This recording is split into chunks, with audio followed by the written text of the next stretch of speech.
नमस्कार दोस्तों, आप सभी का स्वागत है आपके अपने YouTube चैनल ज्ञान स्टडी एलएमपी पर।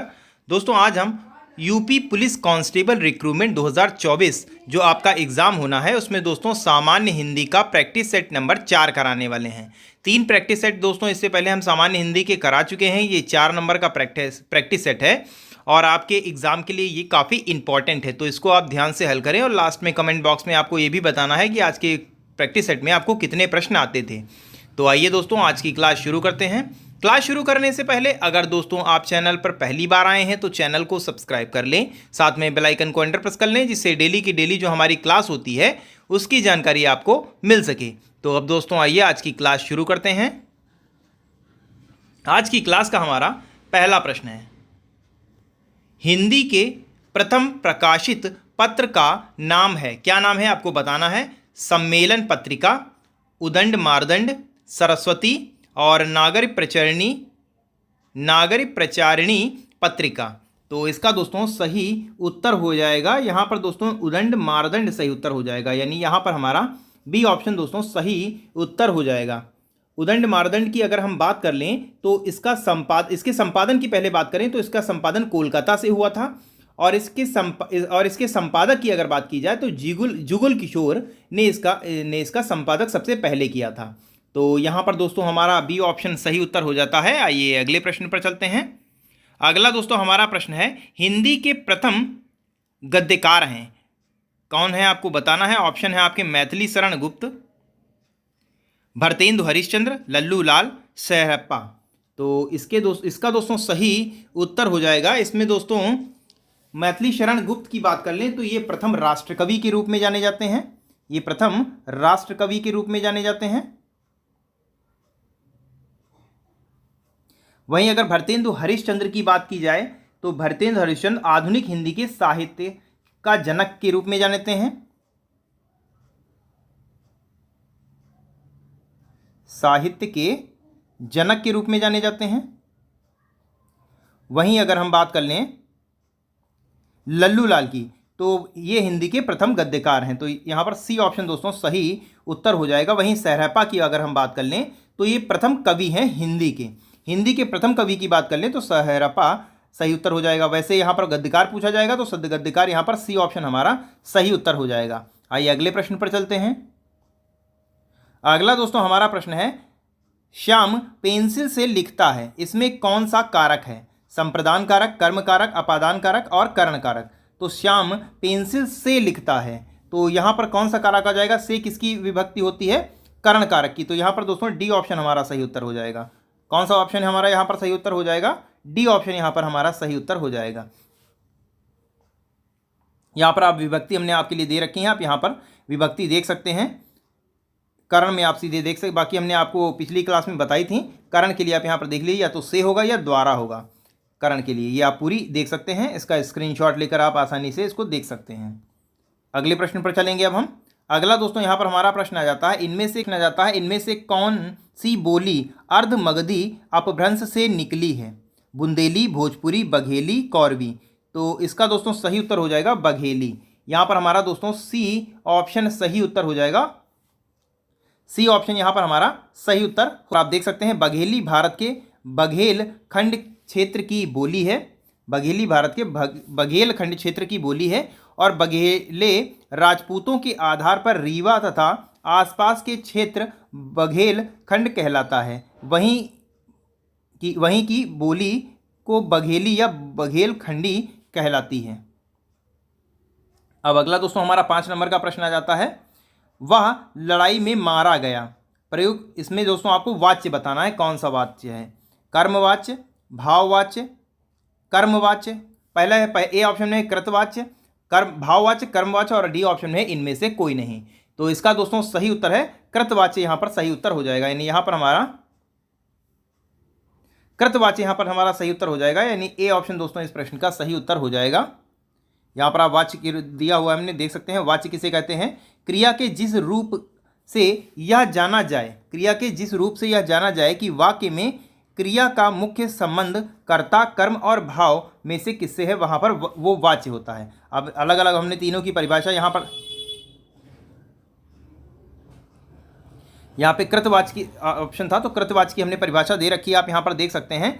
जिस वाक्य में कर्ता मुख्य हो और क्रिया कर्ता के लिंग, वचन और पुरुष के अनुसार हो उसे कृतवाच्य कहते हैं।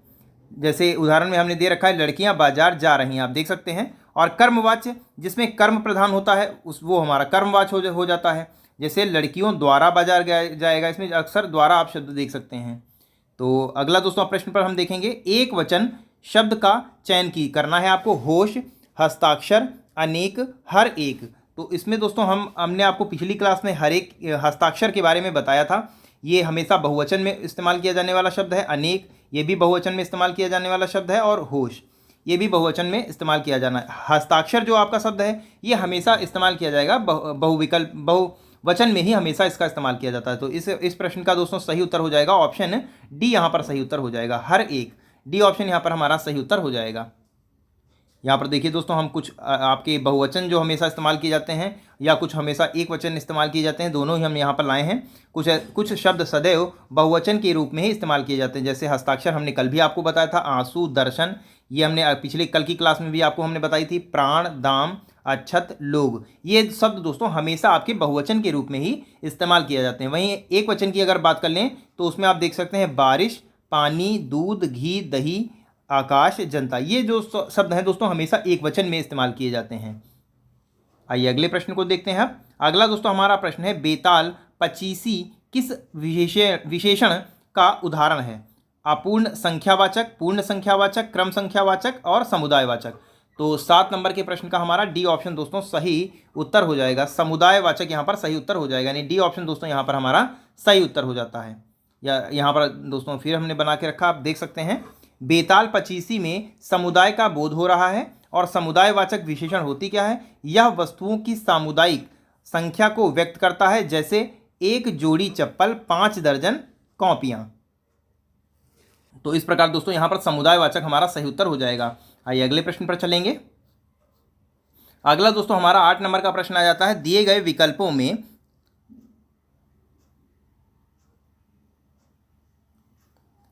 विकल्पों में मनोहर का समानार्थी शब्द आपको यहां पर बताना है। समानार्थी शब्द कौन सा हो जाएगा?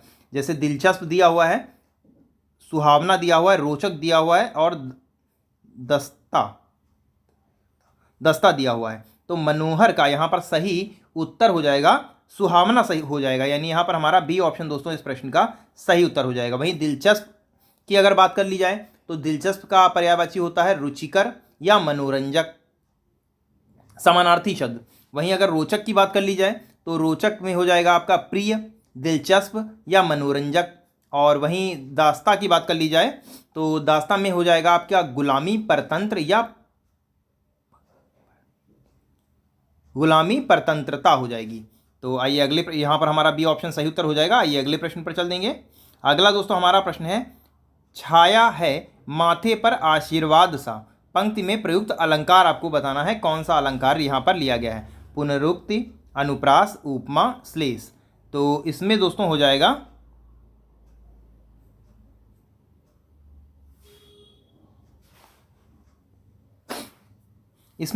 उपमा अलंकार हो जाएगा। उपमा यानी सी ऑप्शन दोस्तों इस प्रश्न का सही उत्तर हो जाएगा। आइए अगले प्रश्न पर चलेंगे। अगला दोस्तों हमारा प्रश्न है, माँ ने पिताजी से सामान मंगवाया, यह क्रिया का कौन सा रूप है? प्रेरणार्थक क्रिया, आज्ञार्थक क्रिया, द्विकर्मक क्रिया, अकर्मक क्रिया। तो इसका दोस्तों सही उत्तर हो जाएगा प्रेरणार्थक क्रिया हो जाएगा। यहाँ पर किसी दूसरे से के द्वारा से काम कराया गया है तो ये प्रेरणार्थक हो जाएगा। आइए अगले प्रश्न पर चलेंगे। ये यहाँ पर देखिए दोस्तों दिया गया, मंगवाया शब्द यानी किसी दूसरे के द्वारा कराया गया, प्रेरणार्थक हो जाएगा। जिस क्रिया से इस बात का ज्ञान हो कि कर्ता स्वयं कार्य न कर किसी अन्य से उस कार्य को करने के लिए प्रेरित करता है, उसे प्रेरणार्थक क्रिया कहते हैं। जैसे बोलना या बुलवाना, पढ़ना स्वयं हो जाएगी, और पढ़वाना, खिलवाना, ये दोस्तों प्रेरणार्थक क्रिया के उदाहरण हैं। आना और वाना यहाँ पर जोड़ा होता है। माँ ने पिताजी से सामान मंगवाया, वाक्य में माँ पिताजी संज्ञा है और मंगवाना क्रिया है। अगला दोस्तों यहाँ पर हमारा प्रश्न है, बिल्ली शब्द का पुल्लिंग क्या होगा? 4 ऑप्शन आपके सामने दिए हुए हैं, आपको बताना है। बिल्ली शब्द का हो जाएगा बिलाव हो जाएगा दोस्तों, यहाँ पर बी ऑप्शन दोस्तों हमारा सही उत्तर हो जाएगा। आइए अगले प्रश्न पर चलेंगे। अगला दोस्तों हमारा प्रश्न है, निम्नलिखित प्रश्न में 4 विकल्प दिए गए हैं जिनमें से एक शब्द दिए गए शब्द का ही सही तद्भव रूप है। यहाँ पर देख सकते हैं ग्राम का आपको तद्भव रूप इसमें कौन सा हो जाएगा आपको बताना है। शहर, खेत, सड़क, गांव। तो ग्राम का यहाँ पर तद्भव रूप हो जाएगा गांव हो जाएगा। डी ऑप्शन हमारा सही उत्तर हो जाएगा। तद्भव तत्सम की दोस्तों जब क्लास की थी तो हमने आपको बताया भी था, चंद्र बिंदी जिस किसी भी शब्द में आ जाए वो शब्द हमेशा तद्भव शब्द हो जाएगा। तो यहाँ पर हमारा डी ऑप्शन सही उत्तर हो जाएगा। आइए दोस्तों अगले प्रश्न पर चलेंगे। अगला दोस्तों हमारा प्रश्न है, निम्नलिखित प्रश्न में 4 विकल्पों में से उस विकल्प का चयन करें जो प्रत्यय से नहीं बना है। लालिमा, टुकड़ी, शक्तिमान, सफल। तो इसमें दोस्तों सही उत्तर हो जाएगा ऑप्शन डी, यहाँ पर हमारा सही उत्तर हो जाएगा। सफल हमारा प्रत्यय से नहीं बना हुआ, बाकी सभी दोस्तों प्रत्यय से बने हुए शब्द हैं। तो डी ऑप्शन यहाँ पर हमारा सही उत्तर हो जाता है। अगला दोस्तों हमारा प्रश्न है, कर का अर्थ नहीं होता है। 4 ऑप्शन दिए गए हैं, इनमें से आपको बताना है कौन सा ऐसा है जो कर का अर्थ नहीं है। सूर्य, हाथ, किरण, टैक्स। तो इसमें दोस्तों सूर्य ऐसा शब्द है जो कर का अर्थ नहीं है, बाकी हाथ भी कर का होता है, किरण भी और टैक्स भी, ये सारे ही कर के अर्थ हैं, सूर्य नहीं है इसमें दोस्तों। तो सूर्य हमारा सही उत्तर हो जाएगा, यानी ए ऑप्शन दोस्तों यहाँ पर हमारा सही उत्तर हो जाता है। आइए अगले प्रश्न पर चलेंगे। अगला दोस्तों हमारा प्रश्न है, शीत का विलोम शब्द कौन सा होगा आपको बताना है। ठंड, गीत, कृष्ण, ऊष्म। तो इसमें दोस्तों हो जाएगा ऑप्शन यहाँ पर डी हमारा सही उत्तर हो जाएगा। ठंड तो हमारा समानार्थक शब्द हो जाएगा और ये अलग से शब्द हैं, यहाँ पर हमारा डी ऑप्शन सही उत्तर हो जाएगा। आइए अगले प्रश्न पर चलेंगे। अगला दोस्तों हमारा प्रश्न है, भीष्म पितामह ने आजीवन शादी न करने का प्रण लिया था। रेखांकित शब्द का समास आपको बताना है। आजीवन शब्द का यहाँ पर समास कौन सा हो जाएगा। अवयवी भाव, तत्पुरुष समास, कर्मधारय समास, द्विगु समास। तो इसमें दोस्तों हो जाएगा अवयवी भाव हमारा सही उत्तर हो जाएगा, यानी ए ऑप्शन दोस्तों इस प्रश्न का सही उत्तर हो जाएगा। आइए अगले प्रश्न पर चलेंगे। अगला दोस्तों हमारा प्रश्न आ जाता है, जो मात्रिक सम छंद हैं, प्रत्येक चरण में 16 मात्राएं होती हैं, उसे कहते हैं क्या कहते हैं। सोरठा, दोहा, चौपाई, रोला। तो इसमें दोस्तों सही उत्तर है चौपाई कहते हैं, जिसमें 16 मात्राएं होती हैं। तो यहाँ पर हमारा सी ऑप्शन दोस्तों सही उत्तर हो जाएगा। आप यहाँ पर देख सकते हैं चौपाई एक सम मात्रिक छंद होता है और इसमें 4 चरण होते हैं और प्रत्येक चरण में 16 मात्राएं होती हैं। चरण के अंत में जगण और तगण शब्द का प्रयोग नहीं होना चाहिए। अगला दोस्तों हमारा प्रश्न आ जाता है, निम्नलिखित में तत्सम शब्द आपको फिर से एक बार बताना है। गधा, ग्राहक, घड़ा, गाय। तो इसमें दोस्तों सही उत्तर है ग्राहक हमारा सही उत्तर हो जाएगा। बी ऑप्शन यहां पर सही उत्तर हो जाएगा। ये आगे चलते हैं। अगला दोस्तों हमारा प्रश्न है, हिंदी साहित्य के आरंभ काल को आचार्य रामचंद्र शुक्ल ने क्या कहा है। आदिकाल, चरण काल, वीरगाथा काल, सिद्ध सामांत काल। तो इसका दोस्तों सही उत्तर हो जाएगा यहाँ पर हमारा वीरगाथा काल सही उत्तर हो जाएगा। इसका दोस्तों वीरगाथा काल यानी सी ऑप्शन दोस्तों यहाँ पर हमारा सही उत्तर हो जाएगा। चरण काल की बात कर ली जाए तो चरण काल ये जॉर्ज ग्रियर्सन ने कहा था। वहीं सिद्ध सामांत काल किसने कहा था, इसकी बात कर लें तो ये राहुल सांकृत्यायन ने, पंडित राहुल सांकृत्यायन ने सिद्ध सामांत काल कहा था हिंदी साहित्य के आरंभ काल को, और आचार्य रामचंद्र शुक्ल ने वीरगाथा काल कहा था। तो सी ऑप्शन यहाँ पर सही उत्तर हो जाएगा। अगला दोस्तों हमारा प्रश्न आ जाता है, सरस्वती का पर्यायवाची नहीं है। वीणा, पाणी, महेश्वता, पद्मा, भारती। तो इसमें पद्मा दोस्तों सही उत्तर हो जाएगा। पद्मा सरस्वती का पर्यायवाची नहीं है। सी ऑप्शन यहाँ पर हमारा सही उत्तर हो जाता है। अगला दोस्तों हमारा प्रश्न आ जाता है, सूर्य का पर्यायवाची नहीं है। प्रभाकर, निशाकर, दिनकर, दिनेश। तो इसमें दोस्तों सही उत्तर हो जाएगा यहाँ पर हमारा बी ऑप्शन निशाकर जो दिया हुआ है ये दोस्तों दानव का पर्यायवाची होता है। तो यहाँ पर हमारा बी ऑप्शन दोस्तों सही उत्तर हो जाता है। आइए आगे चलते हैं। आगे हमारा प्रश्न है, जो आंखों के सामने घटित न हो उसे क्या कहते हैं। परोक्ष, अज्ञात, अभिज्ञ, अपरोक्ष। तो इसका दोस्तों सही उत्तर है जो आंखों के सामने नहीं घटित ना हो उसे परोक्ष कहते हैं, यानी यहाँ पर हमारा ए ऑप्शन सही उत्तर हो जाता है। अगला दोस्तों हमारा प्रश्न है, दो पर्वतों के बीच की भूमि को क्या कहते हैं। उपत्यका, घाटी, द्रोण, बेसिन। तो दो पर्वतों के बीच की भूमि को उपत्यका कहते हैं। तो यहाँ पर ए ऑप्शन दोस्तों हमारा सही उत्तर हो जाएगा। आइए आगे चलते हैं। अगला दोस्तों हमारा प्रश्न है, संकल्प में कौन सा उपसर्ग है। संकल्प में आपको बताना है कौन सा उपसर्ग है। तो संकल्प का अगर पर्यायवाची करें तो समधन कल्प हो जाएगा। तो यहाँ पर हमारा सी ऑप्शन दोस्तों सही उत्तर हो जाएगा। सी ऑप्शन दोस्तों हमारा सही उत्तर हो जाएगा, समधन कल्प। अगला दोस्तों हमारा प्रश्न है, निवृत्ति का विलोम शब्द कौन हो जाएगा? आवृत्ति, प्रवृत्ति, विरोक्ति, आसक्ति। तो इसका दोस्तों सही उत्तर हो जाएगा प्रवृत्ति, यहाँ पर हमारा सही उत्तर हो जाएगा। निवृत्ति का प्रवृत्ति हो जाएगा, यहाँ पर हमारा बी ऑप्शन सही उत्तर हो जाएगा। अगला दोस्तों हमारा प्रश्न है, अर्पण का विलोम शब्द हो जाएगा लेना, स्वीकार करना, पाना, ग्रहण करना। तो अर्पण मतलब होता है जैसे प्रभु भगवान के सामने हम पुष्प अर्पण करते हैं, यानी देना किसी को, तो इसका हो जाएगा ग्रहण करना हो जाएगा, यानी यहाँ पर हमारा डी ऑप्शन दोस्तों सही उत्तर हो जाएगा। डी ऑप्शन यहाँ पर हमारा सही उत्तर हो जाएगा, यानी देना अगर होता है डायरेक्ट तो लेना सही उत्तर हो जाएगा, लेकिन अर्पण दिया है तो इसलिए ग्रहण यहाँ पर हमारा सही उत्तर हो जाएगा। अगला दोस्तों हमारा प्रश्न है, हाथ पांव फूल जाना। इसका अर्थ आपको मुहावरा ये दिया हुआ है, आपको इसका अर्थ बताना है क्या होता है। चलते जाना, घबरा जाना, थक जाना, कड़ी मेहनत करना। तो हाथ पांव फूल जाना मतलब कि घबरा जाना, यानी यहाँ पर हमारा बी ऑप्शन दोस्तों सही उत्तर हो जाएगा। अगला दोस्तों हमारा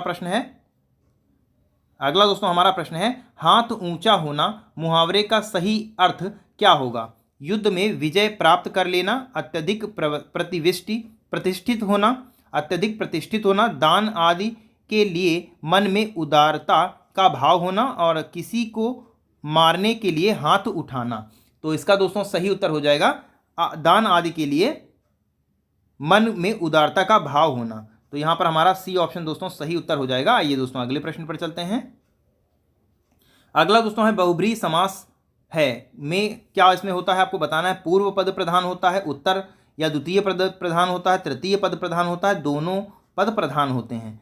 तो बहुब्रीहि समास में आपको दोस्तों होता है, एक किसी शब्द के दो पद होते हैं, एक प्रथम पद होता है, एक प्रधान होता है जिसे होता है, एक दूसरा होता है, दूसरा द्वितीय पद होता है, अंतिम पद जिसे बोलते हैं।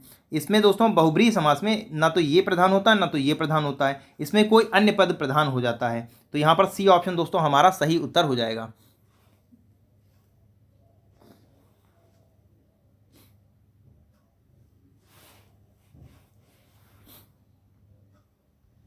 अगला दोस्तों हमारा प्रश्न आ जाता है, किस समूह में सभी शब्द देवता के पर्यायवाची हैं? देव, सुर, अमर, राकेश, महादेव, त्रिनेत्र, माधव, केशव, रमा, अजर, हर, अभूपति।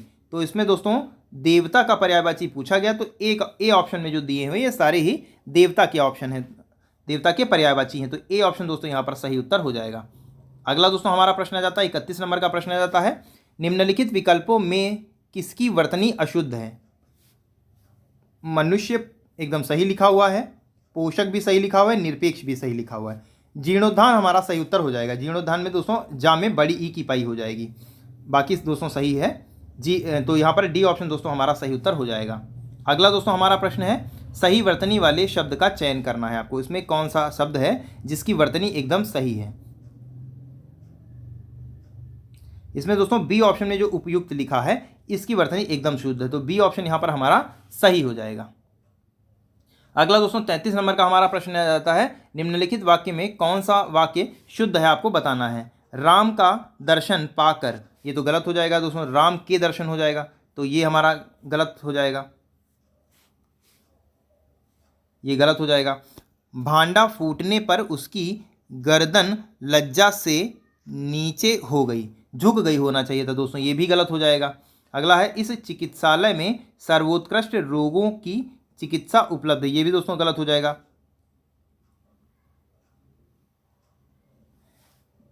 अगला दोस्तों है, भाषा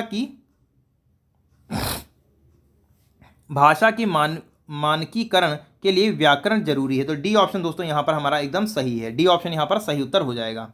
अगला दोस्तों प्रश्न है, मेरे को आज ही दिल्ली जाना है, वाक्य में अशुद्ध पद है, आपको बताना है इनमें से अशुद्ध पद कौन है। मेरे को दिल्ली आज ही जाना है, तो ए ऑप्शन दोस्तों यहाँ पर सही उत्तर हो जाएगा। मेरे को दोस्तों नहीं है, सही है मुझे आज दिल्ली जाना है हो जाना चाहिए था, तो ए ऑप्शन दोस्तों यहाँ पर सही उत्तर हो जाता है।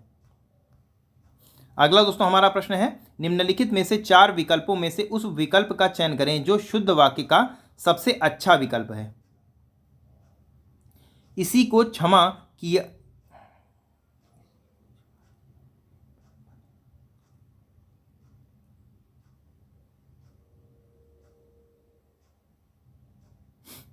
चार तरह से दोस्तों यहाँ पर वाक्य बना हुआ है।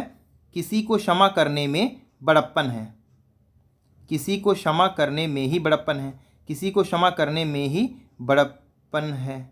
तो इसमें दोस्तों बी ऑप्शन हमारा सही उत्तर हो जाएगा, किसी को क्षमा करने में बड़प्पन है। तो बी ऑप्शन दोस्तों यहाँ पर हमारा सही उत्तर हो जाएगा। तो कैसी लगी दोस्तों आज की क्लास, आपको कमेंट करके बताना है। और अगर दोस्तों आज की क्लास आपको अच्छी लगी हो तो वीडियो को लाइक करें और ज़्यादा से ज़्यादा शेयर करें। और आज की क्लास में आपके कितने प्रश्न सही हुए ये भी आपको कमेंट करके बताना है। तो फिर मिलते हैं दोस्तों, आज की क्लास हम यहीं पर समाप्त करेंगे। मिलेंगे अगली क्लास में, तब तक के लिए नमस्कार, जय हिंद, जय भारत।